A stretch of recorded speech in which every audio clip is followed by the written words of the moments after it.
Filipenses, capítulo 2, versos de 12 a 18. Eis o que diz a palavra do Senhor.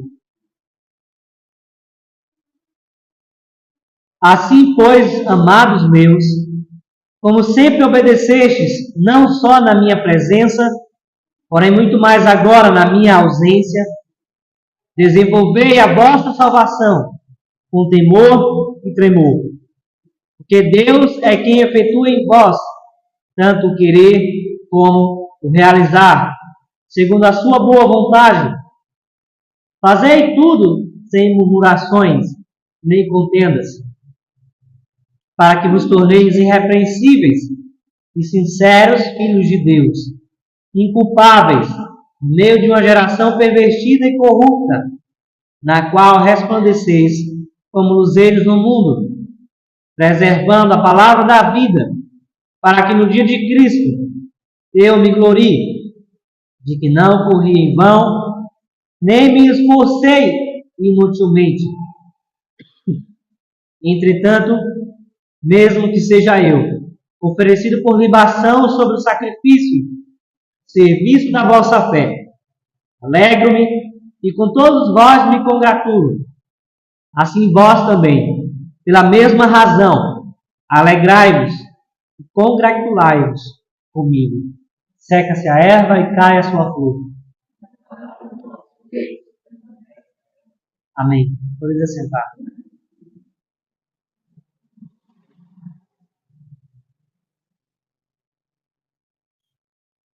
Os pais continuamente insistem em educar os seus filhos, e sabem que eles precisam de instrução, não só quanto ao conhecimento, mas também quanto à execução daquilo que receberam.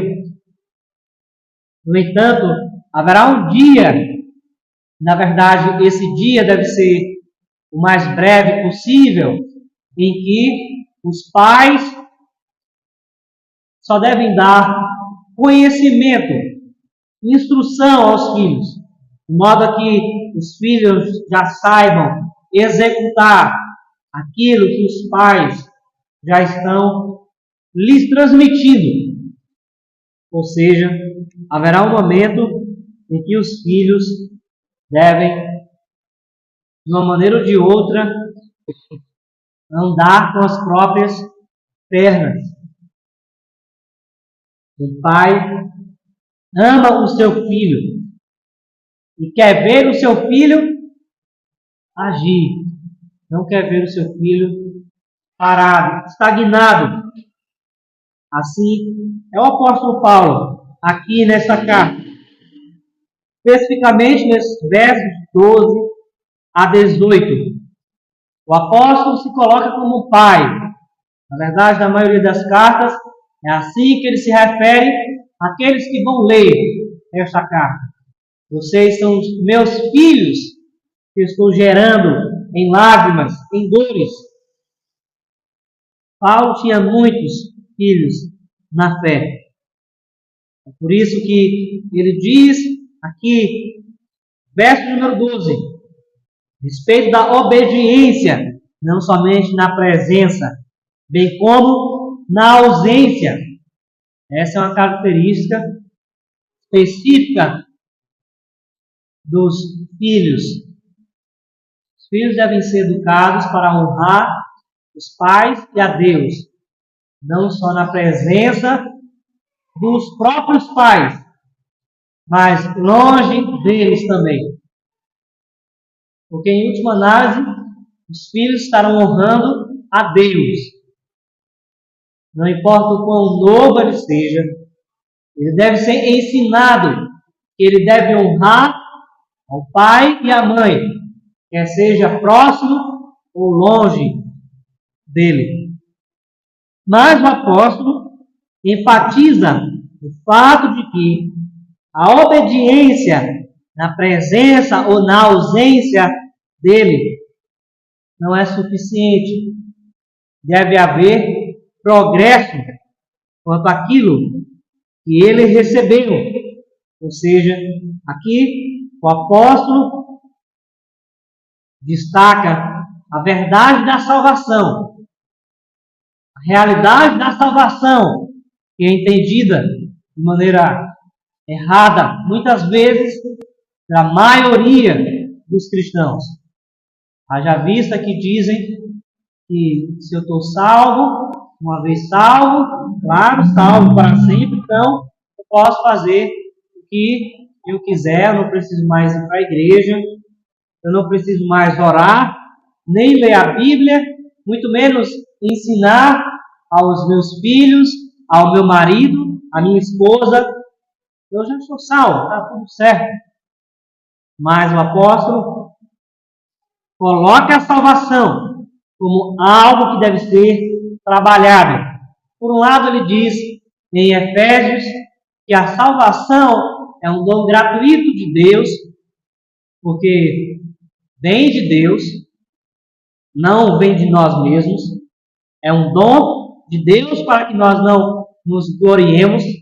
Por outro lado, ele diz: nós devemos desenvolver a nossa salvação com temor e tremor. E diante disso, o apóstolo Paulo nos ensina, em primeiro lugar, que os crentes precisam agir diante da palavra de Deus. Você já ouviu falar de pessoas que acreditam que a Bíblia só tem a ver com a igreja? Não, a Bíblia, aquilo que diz na Bíblia só tem a ver com a igreja, com o culto. Aquilo que o pastor fala está relacionado somente ao que é espiritual. Aquilo que eu não consigo enxergar está relacionado a anjos, a demônios. Não tem nada a ver comigo, com o meu trabalho, com a minha vida, com o meu relacionamento ou com a minha família. Mas o apóstolo diz que todo crente deve agir, e aqui nas palavras dele, desenvolver a salvação. Porque Deus é quem efetua em vós tanto o querer como o realizar, segundo a sua boa vontade. Você já enxergou crentes que ouvem a mensagem das Escrituras, mas parecem que nunca ouviram nada. Parece que alguma coisa estranha chegou aos seus ouvidos, ou tem chegado aos seus ouvidos, que não seja a palavra de Deus. Porque se a palavra de Deus não nos faz agir, sair da inércia para trabalharmos naquilo que Deus está falando conosco, nós ou estamos negando que esta palavra é de Deus, ou estamos a negligenciando descaradamente. Não foi assim, aliás, que os bereanos receberam a mensagem do Evangelho. Nos primeiros capítulos de Atos, os apóstolos pregaram na cidade de Bereia. E aqueles, uma vez recebendo a mensagem escrita em pergaminhos, Lucas nos diz que os de Bereia examinavam acuradamente para ver se o que os apóstolos estavam dizendo, ensinando, estava de acordo com a lei de Deus. Sobretudo, eles examinavam após receber a mensagem para também serem edificados por ela. É assim que nós também fazemos com a palavra de Deus. É assim que você tem ensinado ao seu filho a fazer com a palavra de Deus que você recebe cada domingo, para que mesmo você lê quando está em casa, Desenvolver a vossa salvação com temor e tremor é exatamente esmiuçar, examinar aquilo que precisa ser mudado. O apóstolo não está dizendo que a salvação é ganha pelo mérito humano, que alguém chegou ao ponto que alcançou a salvação. Mas ele está tratando do fato de que na salvação também existe trabalho da santificação. Uma vez salvo, uma vez santo, agora para sempre se santificando. O cristão é aquele que tem a palavra de Deus como a sua espada para ataque, como o seu alimento para lhe refazer nos momentos em que o pecado lhe tira ou lhe deixa com fome. O cristão é aquele que tem tudo para que ele possa prosperar diante de Deus. Haja vista que o apóstolo reconhece que Deus é quem efetua em nós tanto o querer como o realizar, segundo a sua boa vontade. Será que acreditamos mesmo que é Deus quem está operando a salvação do início ao fim em nossas almas? Será que de fato é Deus? Você acredita que está operando em seu coração? Haja vista que se você crê dessa maneira, você diz que está crendo no Espírito Santo e é o Consolador. Você diz acreditar nisso, está acreditando também. O Espírito Santo está lhe guiando em toda a verdade, ou seja, ele também está lhe consolando. Haja vista, como confessamos nessa manhã, ele ser o único Consolador em aflição, que ele carrega as nossas dores também, os nossos prantos, os nossos gemidos diante de Deus. Você precisa agir diante da palavra de Deus. Não fique parado. Na medida que você parar, o que você pode esperar de Deus?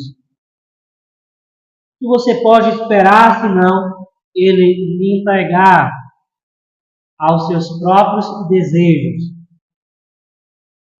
Em segundo lugar, o apóstolo nos ensina que o cristão deve ser sábio. O cristão que desenvolve a salvação e se santifica, ele age de maneira distinta daquele que ouve continuamente, não age diante da palavra pregada. O cristão sábio, como diz o apóstolo no verso 14 em diante, age sem murmuração e sem contendas. Isso significa que aquele que foi salvo acredita que a santificação ou buscar a Deus não é algo enfadonho, não é algo raivoso. Ele tem que fazer aquilo porque ele tem que fazer, uma obrigação, como se ele fosse com raiva para fazer aquela atividade, bem como aquilo mesmo que ele faz na sua vida diária. Se ele é de fato ouvinte, praticante da lei de Deus, ele faz todas as coisas sem murmurações e sem contendas. O apóstolo diz que essa é a maneira pela qual Estes crentes podem se tornar irrepreensíveis e sinceros. É exatamente o que isso significa a sinceridade e irrepreensão. Ninguém vai fazer algo forçado. Ninguém vai fazer algo como se tivesse alguém com um chicote atrás para lhe obrigar. A palavra de Deus gera em nós. Deus gera em nós amor por sua palavra. Para que vos torneis irrepreensíveis e sinceros filhos de Deus, inculpáveis, no meio de uma geração pervertida e corrupta, na qual resplandeceis como luzeiros no mundo, preservando a palavra da vida, para que no dia de Cristo eu me glorie, e que não corri em vão, nem me esforcei inutilmente. Como você tem agido, seja no seu trabalho, na sua família, quer seja no modo como você trata as pessoas ou os seus negócios, ou aquilo mesmo em que você está engajado, isso lhe faz resplandecer como luzeiro neste mundo. O apóstolo Concatena escreve logicamente nesses versos de 12 a 18, demonstrando que você deve agir diante da palavra de Deus e deve fazer com que isso redunde em que as trevas vejam a luz. A luz que só tem aquele que está em Cristo Jesus. É a partir disso, a partir da sabedoria de Deus, que você poderá preservar a palavra da vida. O apóstolo escreve desse modo, enfatizando a necessidade de que o seu esforço não seja inútil. Já pensou? O pai ou a mãe que educa o seu filho para determinada coisa por anos e anos, chega o dia em que o filho se rebela, como o filho pródigo se rebela contra o pai. A tristeza desse pai, a angústia que ele tem na alma em ver que o seu trabalho não foi correspondido e até certo ponto foi em vão. O apóstolo não quer que o seu trabalho seja em vão quando Jesus vier na segunda vinda. Quando Jesus vier novamente, será que ele vai encontrar você agindo sabiamente, agindo de acordo com a palavra que ele revelou? Preservar a palavra da vida, para que no dia de Cristo eu me glorie de que não corri em vão. É o desejo, não só do apóstolo, mas de todo cristão, de todo aquele que quer que o seu corpo, este corpo caído, este corpo que sofre as dores do pecado ainda, este corpo seja redimido, completamente purificado. O esforço daqueles que buscam agir diante da palavra de Deus é que no último dia eles serão completamente redimidos por Deus. O apóstolo ainda nos ensina que os crentes devem se alegrar com o triunfo da fé. Versos 17 e 18 ele diz: entretanto, mesmo que seja eu oferecido por libação sobre o sacrifício e serviço da vossa fé, alegro-me e com todos vós me congratulo, assim vós também. Pela mesma razão, alegrai-vos, congratulai-vos comigo. O apóstolo usa a linguagem aqui do que ocorria no momento do sacrifício, na época em que os judeus sacrificavam no templo. A libação, o derramar o odre de vinho no momento em que estava oferecendo sacrifício a Deus.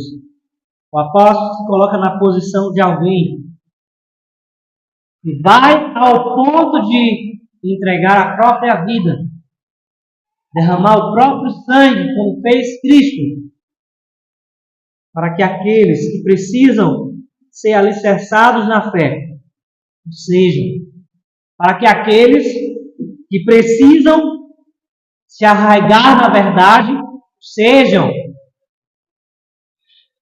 Você não deve poupar esforços para educar os seus filhos, para ensinar a lei de Deus a eles.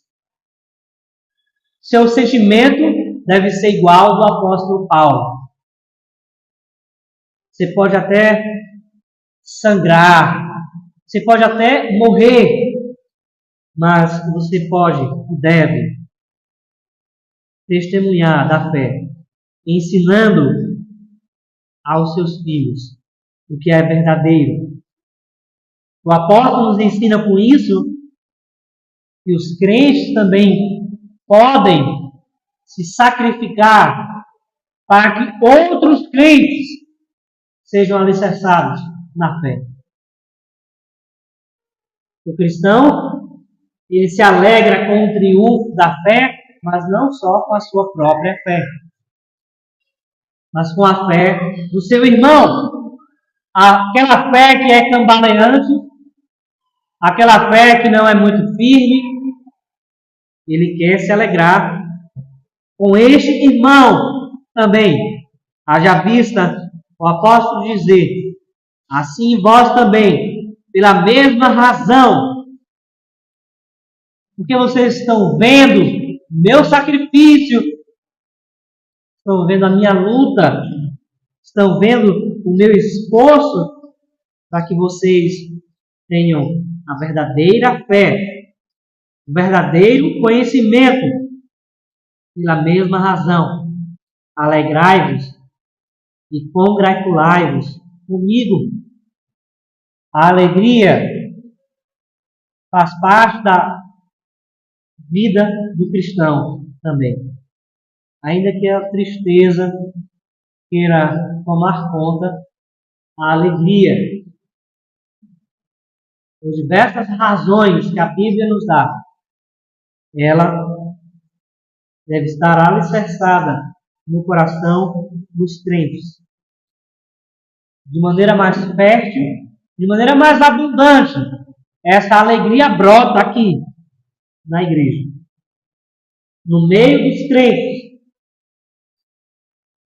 que se alegra com o triunfo da fé dos irmãos, se alegra com a graça, com o aperfeiçoamento, com o desenvolvimento daqueles que são fracos na fé.